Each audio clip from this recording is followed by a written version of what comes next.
এক্কেবারে পুষ্টি গুণাগুণ ঠিক রেখে এইভাবে যদি একবার আপনি নুডলস রান্না করে খান তাহলে এর স্বাদ আজীবন লেগে থাকবে। মাত্র 5 মিনিট সময় লাগবে এভাবে রান্না করতে। রেস্টুরেন্টের নুডলসগুলো কেন এত মজা লাগে, তাদের কিন্তু অনেক গোপন টিপস থাকে। সেই টিপসগুলো যদি আপনিও ফলো করেন আপনার রান্নাটা কিন্তু একদমই পারফেক্ট হবে।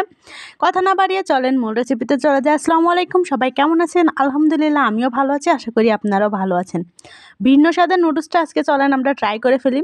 এইখানে আমি পর্যাপ্ত পরিমাণে সয়াবিন তেল দিয়ে নিয়েছি, আর হচ্ছে 2টা ডিম ফেটিয়ে নিয়েছিলাম। ডিমের সাথে একটু লবণ, মরিচের গুঁড়া আর পেঁয়াজ দিয়ে ডিমটাকে কিন্তু আমি দিয়ে এইভাবে হালকা ভেজে নিয়েছি। এরপরে 2টা নুডলস দিয়ে নিয়েছি। নুডলসটা দেওয়ার পরে উল্টিয়ে পাল্টিয়ে ডিমটাকে কিন্তু একদমই ভালো করে ভেজে নিব।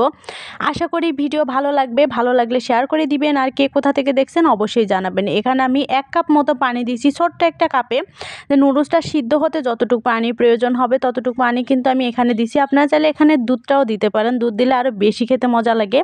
তো সিদ্ধ হতে কিন্তু বেশি সময় লাগে না, সর্বোচ্চ 5 মিনিট সময় লাগে। এই 5 মিনিটে কিন্তু এই মজাদার নুডলসটা রান্না করে ফেলতে পারবেন। এটা খেতে কিন্তু খুব বেশি মজা লাগে। একবার হলো এইভাবে ট্রাই করে দেখবেন যে কতটা মজা লাগে। আমার বাসায় সবাই কিন্তু এইভাবে রান্না করলে অনেক বেশি পছন্দ করে, আর সবাই তো একেবারে চেটেপুটে খায়। অনেকেই কিন্তু নুডলস আবার পছন্দ করে না, আর যারা পছন্দ না করে তাদেরকে এইভাবে একবার হলো ধরে বেঁধে খাইয়ে দিবেন। একটু স্বাদটা বেশির জন্য আমি এখানে আবার পেঁয়াজ রসুন কুচি দিয়ে, মরিচ কুচি, একটা গাজর কুচি, অল্প একটু টমেটো আর কাঁচামরিচ কুচি দিয়ে নিলাম। দিয়ে এটাকে ভেজে নিব। আপনারা চাইলে ওইভাবে রান্না করেও খেয়ে নিতে পারেন, আর যদি একটু কেউ ভিন্ন স্বাদে গ্রহণ করতে চান তাহলে এইভাবে আবার রান্না করতে পারেন। এখানে চিকেন দিলে আরও বেশি মজা লাগবে, তো চিকেনটা হাতের কাছে ছিল না, এজন্য দিলাম না। তারপরে যে নুডলসটা আমি রেখে দিয়েছিলাম ওটা দিয়ে নিলাম, দিয়ে একটু নাড়াচাড়া করে নিলাম। আর একটা বিশেষ সস তৈরি করতে হবে, সেই সসটা দিলে কিন্তু রেস্টুরেন্টের স্বাদটা আপনি ঘরে বসেই পাবেন।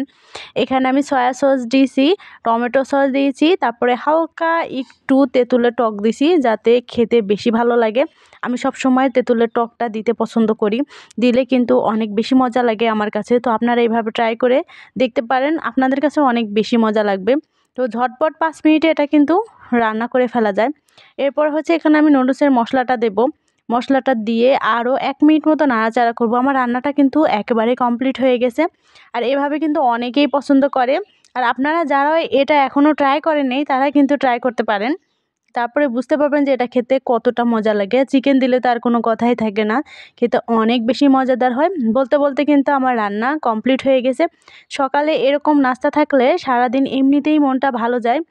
আর এইভাবে নুডলসটা রান্না করলে কিন্তু নুডলসের পুষ্টি গুণাগুণ সবটাই ঠিক থাকে, আর খেতে তো একটু ভিন্ন স্বাদ হবেই। আশা করি আপনাদের অনেক বেশি ভালো লাগবে। সবাই ভালো থাকবেন, সুস্থ থাকবেন। আল্লাহ হাফেজ, বাই বাই, টাটা।